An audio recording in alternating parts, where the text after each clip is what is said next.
দেখে বিশ্বকাপে সারা বিশ্ব ফুটবলময় সব সময় খেলা শুধু কাতারে হবে না, খেলা হবে এখানেও। Welcome to the biggest E sports gaming show off Bangladesh, বিশ্বকাপ গেমারু, হোস্টেড বাই পিকা। আমার বাঁদিকে যে টিমটা আছে তারা এর আগেও বিশ্বকাপ গেমারুতে এসেছিল, কিন্তু সার্বিয়ার কাছে শোচনীয় পরাজয় বরণ করে এখান থেকে বেরিয়ে গিয়েছিল। আজকে তাদের সামনে বিশাল বড় চ্যালেঞ্জ। তারা কি আজকে জিতে বেরোতে পারবে? একদিকে হেক্সার স্বপ্ন, অন্যদিকে 7-1-এর দুঃস্বপ্ন নিয়ে এই খেলায় এসেছে ব্রাজিল, এবং ব্রাজিলকে নিয়ে কনসোলে জাদু দেখাতে এসেছে তাহমিদ। গেমারু তাহমিদকে সাপোর্ট দিতে এবং তাকে ম্যানেজ করতে আমাদের সাথে আছেন একজন পুরাতন ম্যানেজার, যিনি ব্রাজিলকে এর আগেও ম্যানেজ করেছেন এই শোতে, কিন্তু আজকে তার চোখে আরো বড় স্বপ্ন আছে। আমাদের সাথে অত্যন্ত ট্যালেন্টেড অ্যাক্ট্রেস দিঘি। এবং আমার অন্যদিকে যেই দেশটি আছে তাদেরকে আমরা মূলত দেখে থাকি হিন্দি সিনেমার বিভিন্ন গানের দৃশ্যে। তাদের দেশের সুইস নাইফও অনেক বেশি পপুলার। বলছিলাম সুইজারল্যান্ডের কথা, যারা আজকে চ্যালেঞ্জ জানাবে ব্রাজিলকে, এবং চ্যালেঞ্জ জানাতে আমাদের সামনে আছে গেমারু মুনতাসির। এবং মুনতাসিরকে সাপোর্ট জানাতে, সাহস জোগাতে আমাদের সাথে আছেন কোকিল কণ্ঠী সঙ্গীত শিল্পী এবং একজন লেখক পুতুল। So Brazil versus anti Brazil, নাকি ব্রাজিল ভার্সেস সুইজারল্যান্ড, নাকি অ্যান্টি ব্রাজিল? দুটোই না? আমি গোপনে জানতে পেরেছি যে পুতুল আপু অ্যাকচুয়ালি একজন আর্জেন্টিনা সাপোর্টার, সেই নীল আকাশী দলটির সাপোর্টার। আসলে আপনার গেম প্ল্যানটা কি ব্রাজিলকে? না না না, এটা বললে আর হবে না, ঠিক আছে? আপনার গেম প্ল্যানটা কি ব্রাজিলকে কুপোকাত করার জন্য?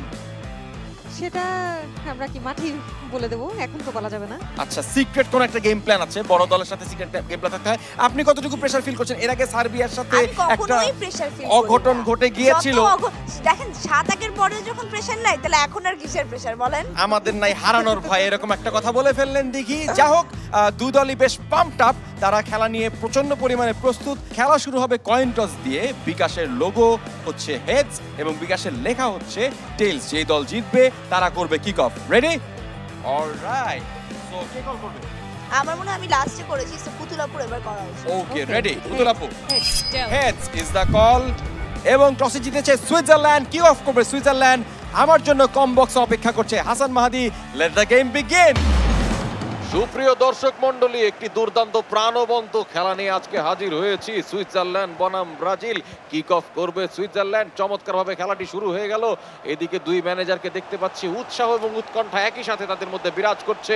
একদিকে দিঘি বেশ কনফিডেন্ট মনে হচ্ছে, যদিও সার্বিয়ার কাছে বেশ শোচনীয় পরাজয় বরণ করতে হয়েছিল, কিন্তু সুইজারল্যান্ডের বিরুদ্ধে আবারও রুখে দাঁড়ানোর প্রত্যয় আমি দেখতে পাচ্ছি দিঘির চোখে মুখে। দিঘি, পরিকল্পনাটা কি যদি একটু শেয়ার করতেন? পরিকল্পনা হচ্ছে জিততে হবে, এইটাই আপাতত। জিততে হবে, এটা আবার কি ধরনের পরিকল্পনা? এই যে যদি পরিকল্পনা হয় তাহলে তো 2002 এর পর থেকে আমরা প্রত্যেকবার ওয়ার্ল্ড কাপ জিততাম, বুঝছেন না? অ্যাটাক করে যাব, মানে মেরে বন্যা ভাষায় দিব, জিতি আর না জিতি যাই হই। অতিরিক্ত অ্যাগ্রেসিভ টাইপের কথাবার্তা হয়ে গেল দিঘি। আমি বুঝলাম না ওর কি জেতার ইচ্ছা নাকি মারপিট করার ইচ্ছা, কোনো বুঝতে পারি নাই। জিততে না পারলে মেরে ফেলবো, শেষ কথা। ওরে বাবা রে বাবা, মেরে ফেলবে, হায় হায়। অন্যদিকে শান্ত সৌম্য চেহারা নিয়ে বসে আছে পুতুল আপু, কিন্তু তাকেও মনে হচ্ছে তিনিও বেশ অ্যাগ্রেসিভ হতে পারেন খেলার মাঠে। আপনার পরিকল্পনা কি পুতুল আপু?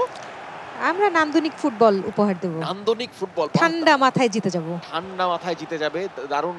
এখানেও কিন্তু একটা হুমকি ধামকি আছে, কিন্তু অত্যন্ত সাটল একটি ভাষায়। শুরুতে একটি কর্নার কিক পেয়ে গেছেন। বাই দ্য ওয়ে, পুতুল আপু কি খেলা আদৌ দেখো তুমি? খেলা আমি নিয়মিতই দেখি, গতকালকে তো দেখলাম। ডাটা কিনে রেখেছি কিন্তু বিকাশ থেকে সারাদিন। ভাবে ডাটা কিনে খেলা দেখে ফেলেছে। আপনারাও কিন্তু বিকাশ থেকে মেগাবাইট কিনে ওয়ার্ল্ড কাপের খেলাগুলো এনজয় করতে পারেন।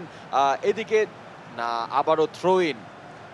এখনো পর্যন্ত দুই দল থেকে খুব বেশি অ্যাগ্রেশন আমরা দেখতে পাচ্ছি না। আমরা কিন্তু আরো বেশি অ্যাগ্রেশন দেখতে চাই। সুইজারল্যান্ড বল পায়ে রেখেছেন, সামনের দিকে এগিয়ে যাচ্ছে। আরো বেশি চাই যাতে মরে যায় এক দুইটা এখানে পড়ে। হাই হাই, আমি বুঝতেছি না দিঘি কি ফুটবল খেলতে আসছে নাকি কোন একটা রেসলিং ম্যাচ খেলতে আসছে। ও আজে বাজে বুদ্ধি দিচ্ছে। অন্যদিকে দিঘির টিমের যে প্রধান খেলোয়াড় স্ল্যাশ প্রধান অভিনেতা নেইমার জুনিয়র আছে। হ্যাঁ, ওই যে কয়েকজনকে কুপকাত করে দিয়েছে অলরেডি। দিঘি যে পরিকল্পনা বলেছে একে মারো ওকে ধরো, সেই পরিকল্পনা ইতিমধ্যে বাস্তবায়ন শুরু হয়ে গেছে। তো যেটা বলছিলাম যে দিঘির দলের যে প্রধান অভিনেতা নেইমার জুনিয়র, যাকে ফুলের ঘায়ে মূর্ছা খেতে দেখা যায়, চমৎকার একটি বল ছিল, শট নিয়েছিলেন ভানু গিয়াস জুনিয়র, কিন্তু কাজ হয়নি। ভানু গিয়াসের শট সরাসরি গোলকিপার ধরে ফেলেছেন। তো দিঘি, নেইমার জুনিয়রের অভিনয় আপনার কেমন লাগে এবং তাকে আপনার একটা মানুষ ব্যথা পায়, এটা নিয়েও মানে মক করতে হবে আপনার। কিন্তু ও ব্যথা পায় সেটা দেখে তুমি ব্যথা পাও কেন আপু? আমি ব্যথা পাবো না, আমি তো আসলে ব্রাজিল তো আসলে সাপোর্টার, একদম তারপর তাকে সমর্থক। ভালো লাগে, কি তাই না? করব। অনেক অনেক ভালো লাগে। কিন্তু না, আমার মনে হয় নেইমার কিন্তু বাংলা সিনেমায় অভিনয় করলে দারুণ করতো। আমার সাথে করলে ভালোই